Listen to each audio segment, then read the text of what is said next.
Hey everyone, welcome back, and today let's solve Leetcode problem 1352 titled Product of the Last K Numbers. So we have to simply design an algorithm that accepts a stream of integers and retrieves the product of the last K integers of that stream or of that data structure. And we have to do this by implementing the class product of numbers. And in this class product of numbers, we have three different methods or three different functions. The first function would be product of numbers, and basically this just initializes the object with that empty string. It's basically like that initializing or init function in the class. And then we have an add function that has a return type of void. Basically, it takes in one parameter. It's going to be an integer called num. Basically, it's just appending that parameter integer num to that stream or data structure, which is the list of elements. And finally, we're going to have an integer return type get product method, taking in an integer k, which simply returns, this is the main function, the product of the last k numbers in that current list or in that current stream. And very importantly, in this problem, for this context, we can always assume that the current list is going to be at least k numbers, because of course, if we want to return the product of the last k numbers, we have to have at least k numbers in the list at that iteration to be able to even do that. So it does say that the test cases are generated so that at any time, the product of any contiguous sequence of numbers is going to fit into a single 32-bit integer. We won't have to worry about data overflow or integer overflow. It's going to be perfectly fine.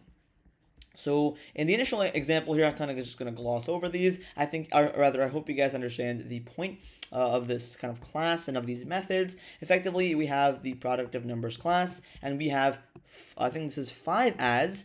Basically, we're calling the add function 5 times. Then we're actually calling the get product function, which again gets the product of the last k numbers, right? As exactly how the problem tells us, right, as more k is the parameter. Then we have get product again, then we have another adding method, then we call get product again, and effectively we're also given this as our input with an empty list 3, 0, 2, 5, 4, 2, 3, 4, 8, and 2, corresponding when we actually add elements to the data stream in which call an iteration of the input.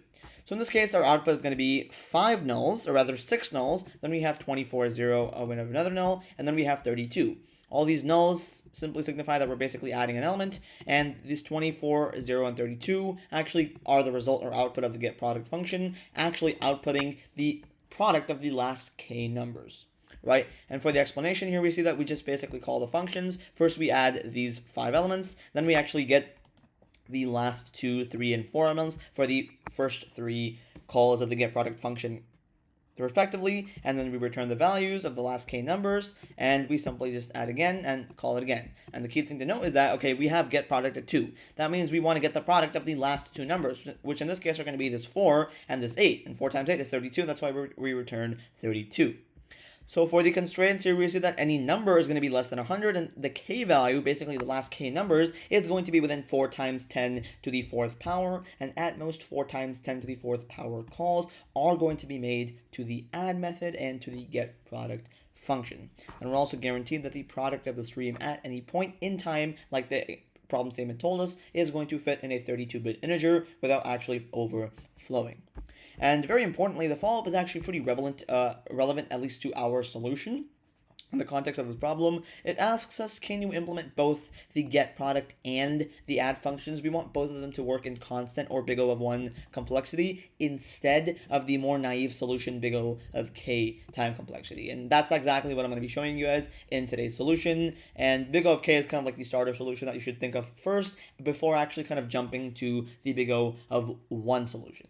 So now that we have this kind of lengthy problem statement out of the way, let's go ahead and get into how we can actually solve this problem very efficiently. Now, the key thing to really note here, or the main observation to really taking this problem, is that basically, instead of actually computing a product from scratch every time we actually get a query from our input, that could be very slow. Right? And that could be even slower if our k value was very large, meaning the last k elements that we wanted was a very huge number. We wanted a lot of elements. Instead of doing that very inefficient and expensive kind of method in a more lengthier time complexity, basically we really just have to look for ways to actually store partial computations so that we can actually retrieve our last k elements results a lot faster.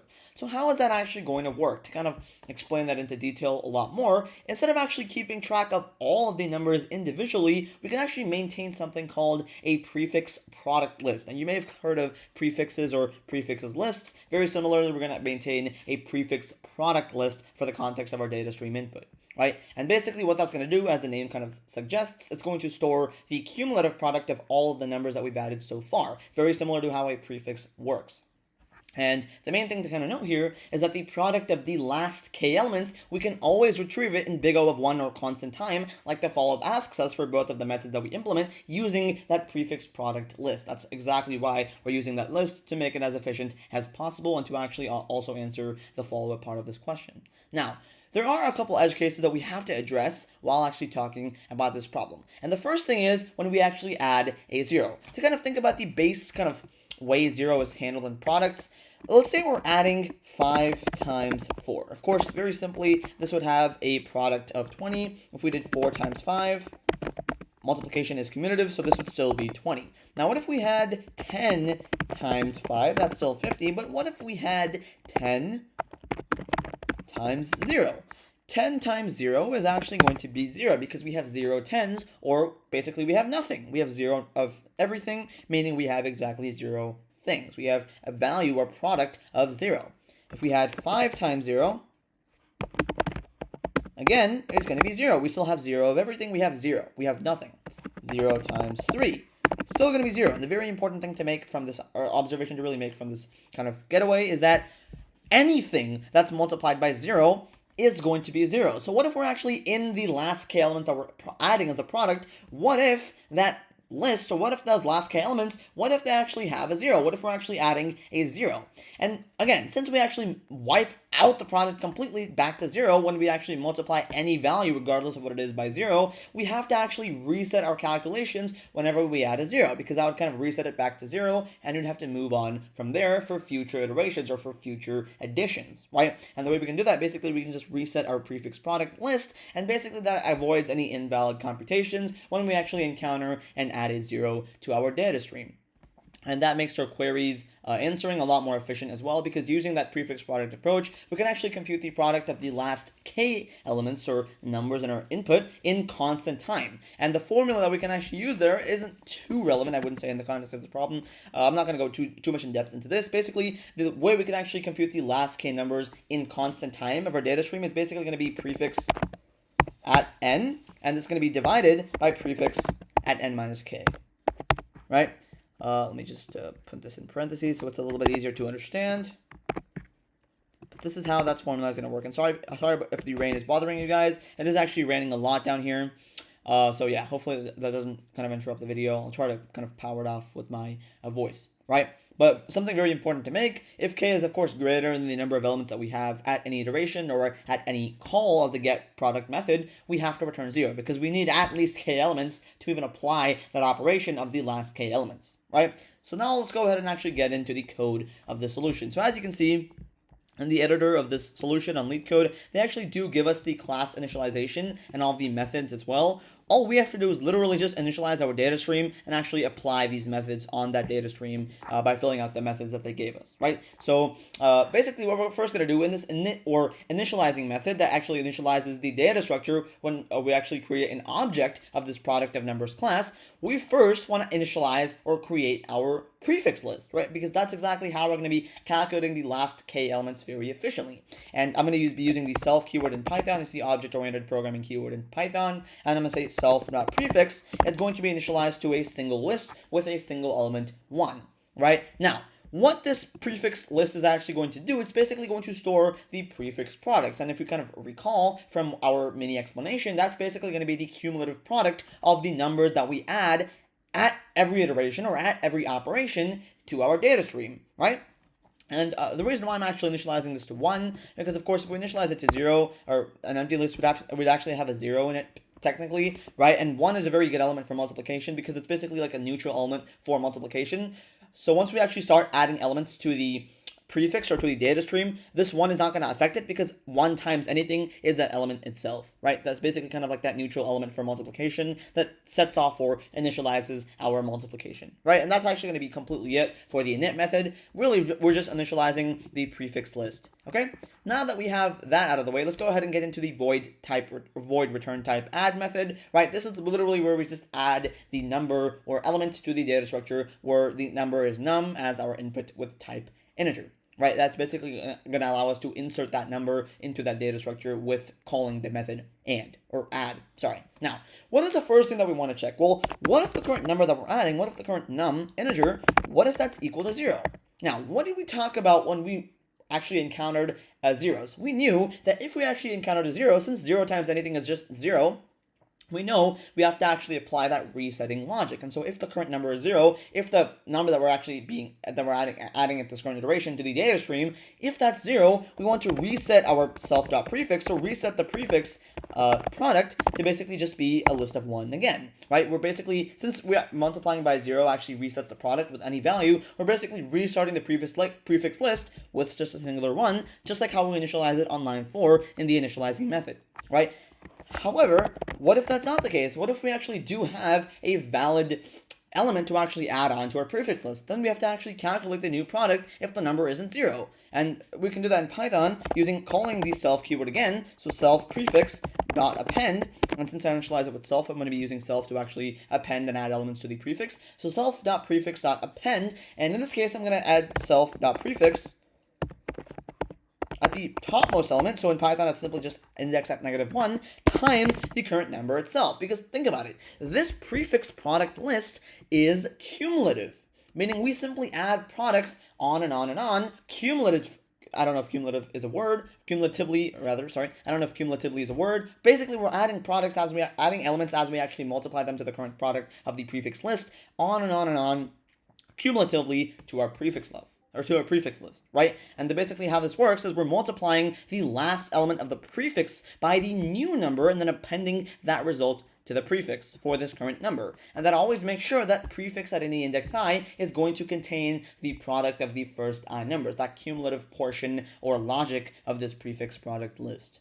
And now let's actually move on to the main function of this solution, the getProduct method. This actually literally implements the logic that the problem is asking us to do to actually query the product of the last k numbers whenever we call the getProduct method with the parameter of the integer type k, right? Now, the first thing that we're going to check, and I don't think this is actually required for the context of this problem specifically because we are actually guaranteed, I believe, that we're always going to have at least k numbers, but just for our best practice and just to make the solution as readable and understandable as possible, what I'm first going to do is actually check what if k is larger than the number of elements that we have stored in the data stream currently. And the way to check that is basically if k is greater than or equal to the length of the self.prefix, meaning it's more than the number of elements that we have stored currently, we immediately have to return 0 because we know we need at least k elements to actually apply this operation. And so if k actually exceeds our data size, we have to return 0 because at some point we would have a reset due to that 0. Now, what if k is not greater than or equal to the length of the self.prefix? What if we actually do have at least k elements and we can actually apply our operation in a very valid way?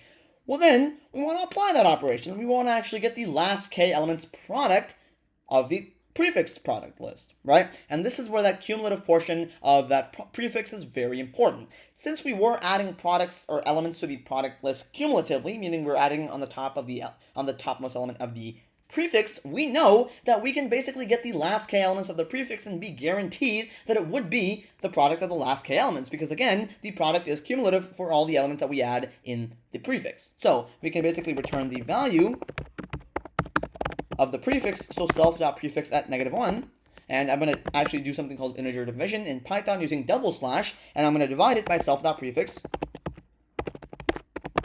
at k-1. Now the key thing is here, I want to make this negative k-1, so the indexing actually checks out here. This is the most important solution or code of the solution to really understand in the problem. What is self.prefix at -1 going to do? Like we talked about earlier, -1, the negative first index in Python is always the last index. It's going to give us the cumulative product up until that last index. And self.prefix at negative k minus 1. The reason why we do negative k minus 1, that would give us the cumulative product up until the n minus kth element, where n is the number of elements that we have currently in the data stream. And this is where our formula came into play, this formula that we were talking about here. Prefix at n divided by prefix at n minus k. This is where that actually comes into play. We're basically just dividing the values to cancel out the earlier terms that are not part of the last k elements, and that only leaves the last k elements that are multiplied together. The total cumulative product divided by all the elements that are not in the last k elements. That actually going to cancel out the terms, and that would give us the product of the last k elements multiplied together, right? Again, this would be the cumulative product up until the last element as a whole, and this would be the cumulative product up until the n minus kth element to give us all the elements that are not part of the last k elements that we can divide by this.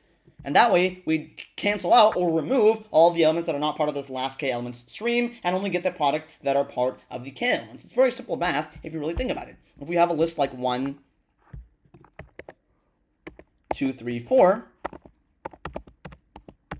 and we want to find the product of 3, 4, we know we can take the entire product of all these elements and divide it by 2, 1, because the 2, 1 doesn't contribute to the 3, 4 product. And so if we divide the entire product by 2, 1, we get the 3, 4 product. In this case, the entire product of this list is actually 24, and if we divide 24 by 2 times 1, it would be 12. And 12 is indeed the product of 3 times 4. It is basically the portion that is not being canceled out. It is the portion that has the cumulative product of the last k elements of the data structure, or of the data stream. Right? So unless I made any syntax errors here, this should actually be an accepted solution, and this should actually work. Let's go ahead and double check that.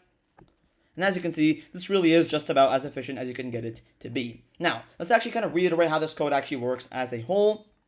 Effectively, the way this works, basically, it really revolves around that main idea of actually using, or rather efficiently storing the prefix products and actually leveraging the division property to actually compute the last k numbers products in big O of 1 or constant time. And another very important edge case is that whenever we add a 0, we have to reset our list, because that makes sure that we don't actually perform any invalid calculations, because 0 multiplied by anything is simply just 0.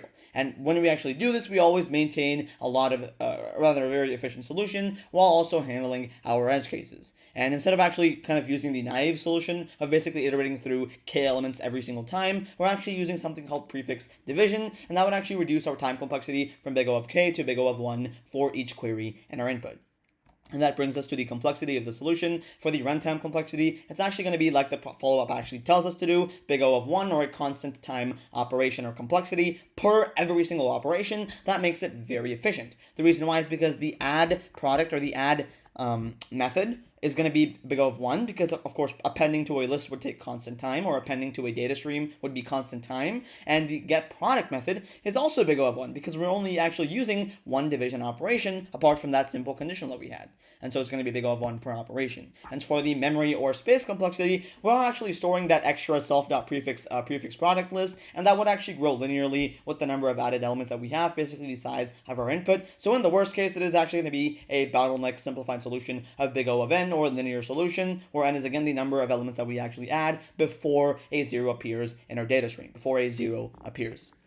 So if you guys enjoyed the solution and learned something new, please consider liking this video and subscribing to my channel. And without further ado, I will see you guys in the next video. Bye-bye.